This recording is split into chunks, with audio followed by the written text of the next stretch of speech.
Welcome to the lineup. My name is Bennett Oliver, Parks and Recreation Director for the City of Douglasville. Today we continue our conversation with Dot Pageant on the history of the Parks and Recreation Department for the City of Douglasville, as well as the opening of the new community center at Hunter Park. So stay with us for this edition of the lineup.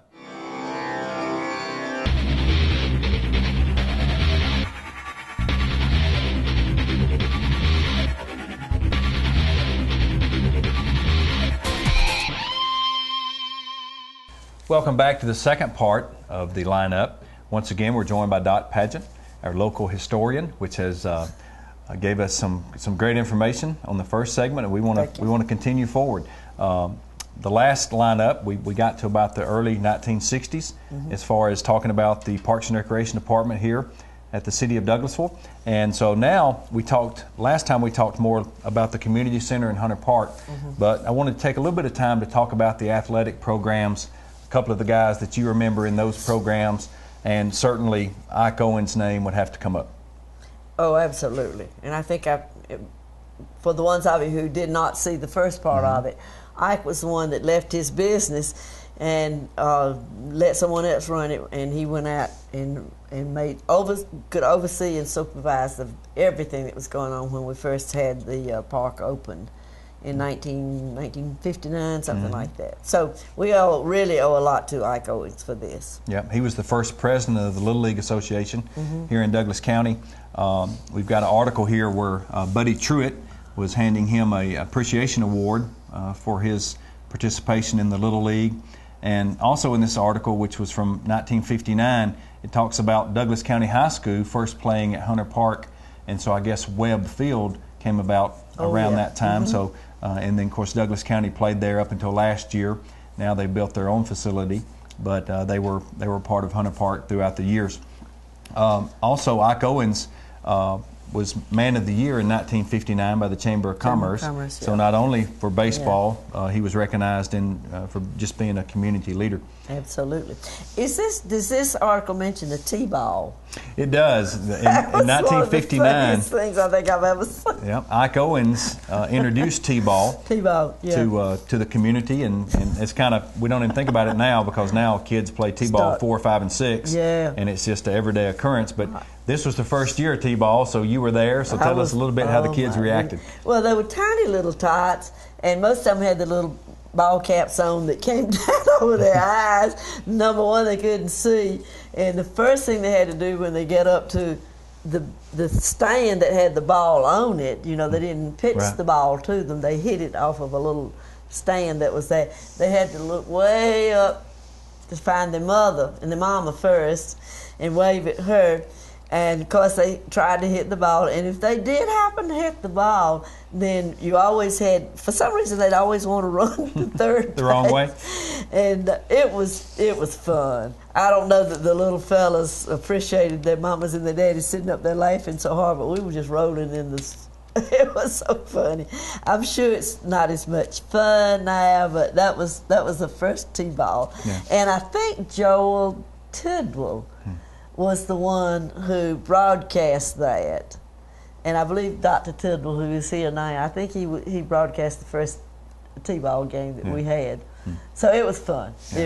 Nobody will ever be able to capture that again. Well, even today, when they're playing T-ball, if a helicopter or a plane flies over, the game pretty much stops because the kids are looking straight up and you lose. So. Well, I hope they've improved on their hats and the little caps fit better. Yeah. But one thing that Ike Owens said, which kind of tells us a little bit about him, he said that he wished, after watching that first T-ball game, he wished that he could get the older kids to enjoy it as much as the little kids, and it just being a game, not necessarily if you win or lose, but just being a part of the game. So certainly. Smart man. Yeah, that sounds like Ike. He was a good man. Yeah. Of course, Kent Owens is still around, and Kent does some of the historical things with me, and so that's his son. And this team was called the Mechanics, which I'm sure it has something to do with Ike Owen. He was a coach, a sponsor, as well as the president of the Little League. So I'm sure this mechanic team had something to do with him. Of course, we have the article where the Chamber of Commerce honored him for Man of the Year. But one thing that we don't think about in 1959, which is kind of a sad time in their history is that there was still segregation, so there were no African Americans playing baseball at Hunter Park. That seems a little ridiculous now, doesn't it? Yeah. But it was segregated then, and but you know that didn't mean that there were not that these other communities didn't have baseball. They probably had a lot more activity than we had, and I think you probably have some information about that. In 1958, a gentleman named Thurman Zachary started a baseball team, and they were called the Winston Pros, and it was a group of African Americans that went from age 12 all the way up to 18, and they actually played, they had a field where Hunter Park is now, and Mr. Young actually donated that field to them so that they could play their games. And so they started out over there, and Jesse Davis, which the park was named after in 1978, he played on that team, but then as he grew up and he stayed with the team, he became the manager of the team in the 60s and the 70s. Now, Jesse Davis is that large, nice park just off of Dallas Highway on the north side of town. Yeah, it's a nice park, facility. I went by there the other day. It's a very nice facility. And of course, Sam Davis, which is a councilman here with the city now, of course, Jesse Davis was his dad. And it was interesting, he died in 1974 at the age of 56, I believe. So he died at an early age. But they were talking about how they raised money, and they actually had a barbecue stand, which is built over at Jesse Davis where the swimming pool is now, and that's how they raised money for the team and for the park. Now, Bill Fight, which was the director at that time, he worked with Jesse Davis before he passed away, and he even did some work on this particular baseball program afterwards. You know, a lot of people might not know this, and I don't know that Bill's ever told them, but he was commissioner of baseball in Italy. Really? Before he came to Douglasville.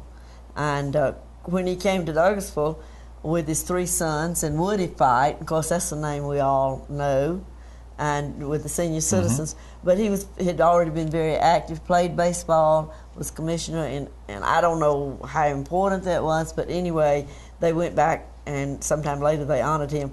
But Skip Fight, his son, I believe you've told me, he's coaching West Georgia baseball team. So the tradition goes on in that family. And this is what I loved about Bill.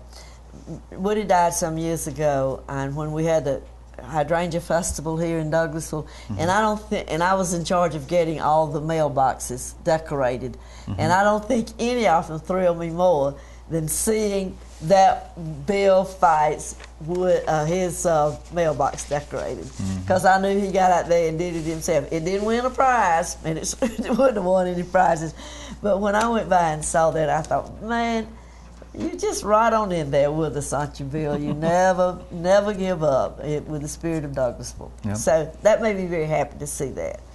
But anyway, and Sammy, of course, Sammy's family, and this is another little thing you might not know. In that family, the Davis family and his grandparents, and there was a member of the Harlem, the Globetrotters. Really? That was a member of that family, and I don't know his name, and I would say it wrong. Lemon, I believe. Lemon, if there was one that name. Lemon? One of the original, probably one of the better known Harlem Globetrotters, the basketball team, and that was a member of that family. He never lived here in Douglasville that I know of. Yeah, Meadowlark Lemon. Meadowlark Lemon, that would be it, wouldn't it? Correct, yes. Well, and of course, Bill Fight actually played professional baseball, so his son's kind of following in his footsteps as a coach there. Yes. Well, we're gonna start from 1974, when Jesse Davis passed away, and we're going to kind of go into time warp all the way to present day 2010, and of course we have the new community center and the new renovation to Hunter Park coming on. Wanted to talk a little bit about Bill Fight was the director. He actually went to the county. Want to give some names here and give some credit. Larry Wilson, which I did not know, but he was the director here for the city of Douglasville. You know anything about Larry?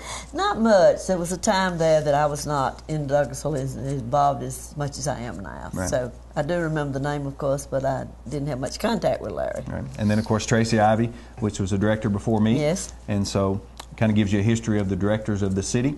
But the big thing for Douglasville, the city Park and Recreation Department, came in 2002. and that's when the citizens passed a SPLOST referendum. Right. And it gave $16 million to the Parks and Recreation Department. And we spent $1.2 million over at the Hawthorne Center, which Alice Hawthorne, I don't know if you know the history, but she was the only... I knew her grandmother. She was the only fatality of the Centennial Park bombing Yes. in the 1996 Olympics. That building was named after her, so they went over and they built a building there. They spent $6 million on West Pines Golf Course, which the city owns now. But we have $7.8 million, and we've had this money since 2002. We've looked at several different options, several different locations. The city wanted to make sure they got it right. So in the end, because of the infrastructure and the cost of that, they decided to go back to Hunter Park, where all this history was, which I'm proud they did, and renovate Hunter Park. And so that's a little bit what we're going to talk about now. Renovation started March of last year on the community center, which you have a picture of here. I don't think you've seen it. No, I have not. And I was out the other day at the Boys and Girls Club, which connects to this, and I think that you work closely with them. Yep. And the properties, but they do connect. But this was all barricaded, so I didn't get to go in. So I'm looking forward to it. And you're opening this when? Probably open the last of November. The community center. It's beautiful. Yep. Whoa, it's large. It's 16,000 square feet. Tell the viewers a little bit about it. Okay. We're going to have a dance studio, which we now, had the old dance how do you do that? floor. You contract with someone to come in. And we do. You do that. Yeah. Okay. We have instructors and already calling us. They've done that in the past. Okay. We don't run a lot of our programs, but we have people contact us and they run them for us. Okay. And so we're going to have the dance studio, which will be a hardwood floor, really nice, and we'll have 8 additional rooms that we can rent for what you mentioned earlier, family reunions, things of that nature, birthday parties, baby showers. Have a kitchen? We do have a full kitchen. Okay. It's adjacent to our biggest room, which will hold 160 people. Oh, okay. And this building back... That's seated, 160 people seated. With round tables and chairs. Okay. And then this building actually backs up to the lake. It's on the other side of the lake from the old Ike Owens building. And so we'll have a area outside of the building where we can host a wedding reception, things of that nature. Oh, lakeside, huh? Yep. Our office complexes for the recreation department will be in the building also. And we're going to have a game room for the kids in the building in addition. So real excited about this opening up late November of this year. We're getting tons of calls about people wanting to rent it, obviously. We'll have a playground facility outside, so it will be an excellent place for birthday parties and things of that nature. Well, I think this is great, but I think your more of your emphasis, though, is on your ball fields, isn't it? Football, and you have the baseball, and you still have the football? We do. Our football complex is over at Jesse Davis Park. Oh, is it? We built a brand new facility over there, so that's where our football is played. And then we mentioned earlier about families donating property to the city, which is something that is really appreciated. Of course, Mr. Fowler down on Chapel Hill Road, he donated that property to the city for Douglas County Soccer Association to use, and we built a playground and a walking track. Do you all still have the Little League footballs? They still have those we do. For the city park, Yep. the county and the city park. Okay. Yep. That was very, very popular at one time. Yep. Because had 2 sons that went through that, and what I remembered about it was they practiced every afternoon. And if you went out there and your supper was on the stove cooking, you didn't dare blow the horn and say, "Hey, let him." Because if you blew the horn, your children, then the boys will say, "Mama, I had to run." What is it they used to have to run? Laps, because you blew the horn. And so we learned we had to cooperate with those coaches. But those coaches were so dedicated. Yep. They were volunteers. And there again, Joel Tidwell's family and Sam Tidwell's family were very prominent in the little league footballs. Yep. We went to state. They still do that. They have what they call a Super Bowl at the end of the season. You go through the playoffs, and then the Super Bowl is the last 2 teams standing, then that age division. So is it on Thanksgiving Day? It's close. Yeah. We used to have a Thanksgiving Bowl here in the city, which we haven't had in a couple of years, but it kind of gets cold during that time, so we decided not to do it. But well, that's, you know, of course we have the sports section in the Douglas County Sentinel, and so people can keep up with it. But I'm not sure how much they cover of the little city teams and the county teams. They do some. Ones, do. Yep. But I do remember one 4th of July parade that we had. They had 28 pickup trucks full of cheerleaders. Right. So that was pretty popular back then. Yeah. Well, the Tiger Cubs. Yes. That's their team that play out of Jesse Davis Park, and Charles Thomas, which is a employee of the city. He's over the Hawthorne Center. Okay. He started and ran that organization for many years, and they have about 225 kids, including cheerleaders. So they're going strong. They start on Saturdays at 9 o'clock, and they play till about 10:30 on Saturday nights. That keeps a lot of children busy. Yep. Keeps and that physical activity. Boy, we need more of that. You need to have twice that many, 3 times that many children out there playing and running those laps. Yep. They'd be a lot better off. I know you want to talk about this, and I've gotten you on something else. Oh, no, you're fine. We had mentioned the renovation to the athletic portion at Hunter Park. They started construction of that earlier this year. It's going to be completed April of next year, but you're not going to be able to get on the sod because it will be dormant. And so they're going to come in and sod in April, and then we'll have to stay off of it 90 days. So fall of 2011, we'll open up the new fields at Hunter Park, and it's going to include 10 baseball and softball fields, adult softball fields. And also one thing that we're doing, which is unique to West Georgia, there's only a couple in the whole state, but we're going to have a special needs field. It'll be a handicap field. Okay. It'll be a tennis court surface, which is painted like a baseball field. Wow. And the kids will get out there with wheelchairs, and it's going to be really something special, so I look forward to that. Oh, that should be. Well, now you said adult baseball. Adult softball. Softball. Now that's not high school or... No, it's adults. We have about 40 teams that play out of Hunter Park. Oh, my gosh. They play Monday through Friday, and they would play Saturday and Sunday if we let them. But and they're sponsored by... businesses. Yeah. They go out and buy their own uniforms. So, well, I think if you eat barbecue up at Hudson's, you'll see them come in. That's usually where they come in to celebrate, I think. Yeah. You know, we had a baseball player here. We have several, but Taylor Phillips comes to mind, and I think he does a baseball camp. Is that correct? Well, Taylor Phillips has been involved in the baseball program ever since he got out of the major leagues. Yeah. He is a member of American Legion 145, Post 145 here. And American Legion, those kids are 19 and under, and it's basically kids that are just out of high school and going into college their first year. They actually play at a Webb Field at Hunter Park. And he coached the team for years. He's kind of stepped aside now, but he still has a lot to do with it, and he certainly helps out our programs. I don't know why it is, but the American Legion team seems to be the one that has caught my eye. Maybe they get the most publicity. They do get a lot of press. Yeah, okay. Yeah. They're the only team in town as far as the city of Douglasville. Yeah. With the youth baseball program, you have Bill Arp, you have Winston, Boundary Waters, Fair Play Park, and then, of course, Hunter Park, which Hunter Park has a long history of youth baseball, as you know, and we'll continue that. Fair Play does? Fair Play does, yeah. Okay. Yeah. I don't know why it used to be the Beulah crowd was always the one that usually dressed. It seemed like their cheerleaders were in red, and they always looked like they were good. Yeah. So Fair Play is the one now, huh? Well, they're all about. But every season's different. It is, and it's just really according to where you live. Yeah. You know, parents want easy access because they're having to take the kids to practice twice a week and then on the weekends. So certainly when the new park gets built with additional fields, we anticipate our baseball program will become more popular than it is now. So important. All right, but we've talked mostly now about the boys. Now the girls have these fastball teams, don't they? Fast pitch. Fast pitch. We have 2 fast pitch girls softball fields that will be in the new renovation. Okay. It's the bottom 2 fields, and that will be their complex.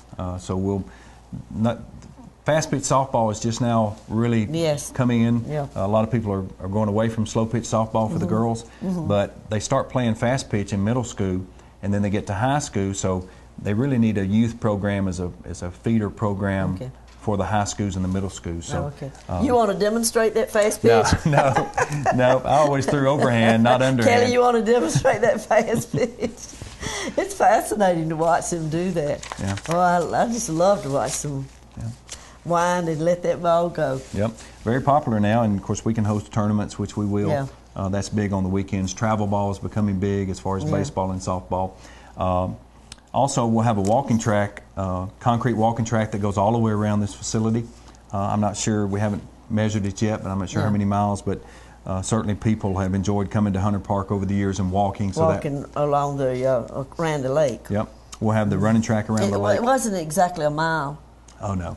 No, it's, I think, More than a mile. three times around is a mile. Oh, 3 times, that's right, and it had the thing. That's correct, Right. It was, yeah. Also building, we do have a set of tennis courts now, but we're building a new tennis court complex.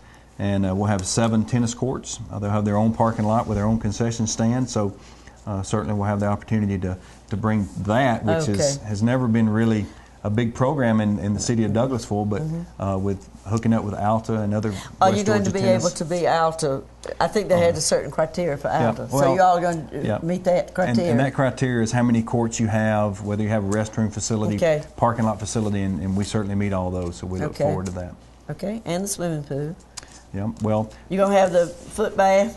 No, there's different health standards now than there was back in 1917, but 1917 is 1950. You know, I'm not quite as old as that, Benny. But we do have the swimming pool over at Jesse Davis Park. Hunter Park will not have an aquatics facility. Yeah, well, Boundary Waters is. Yep, Boundary Waters has got the indoor facility, so plenty of opportunities. And now, one reason. The cost is one reason, but the other reason is, you know, most subdivisions have a swimming pool now. Right. And so swimming pool. A lot of private pools, too. Yep, not as popular back in 1958 when it was the only one in town, that's for sure. So. Well, my daughter used to say, Mom, I'm so glad we never had a swimming pool, because then I wouldn't have gotten out to swim with all my friends. Yeah. And that was what it was all about. You friends gathered at the swimming pool. Yep. Well, Dot, we certainly appreciate you coming in. Well, I'm delighted over all of the facilities, because this is so important. Right. I'm a big sponsor on exercise, a big promoter of that. Yeah, and you were telling me that you used to run a Slimnastics instead of gymnastics over at the community house, which we talked about earlier. Correct, yeah. So we might can. We did it to music. Think we could sign you up to do that now? Well, I might be able to sit there and twiddle my thumbs. Is that part of the exercise now? But no. But I love this because these days and time I see a lot of children that don't look like they're physically as healthy as they were when my children were growing up, and it's because they don't have those activities. So this is so important for them. And to get them out there and have some sort of connection with something also. Sure. And plus it's a community thing. Yeah. You know, we talked about even way back in 1940s, you know, the community was involved, and, you know, we've had an ad hoc committee meeting trying to get the community involved in what they want to do with this community center. It's their community center, you know, in the end, and we really want their input. So. Well, if you decide you want to do a fundraiser and you want to do an ugly man contest, maybe I can come up with a candidate or two. I'm not sure who, but anyway, congratulations on this and your part in it, and of course, and the fact that the city's able to do this. Looking forward to the opening. All right. Once again, for Dot Pageant, I'm Bennett Oliver, and we'll see you next time on The Lineup.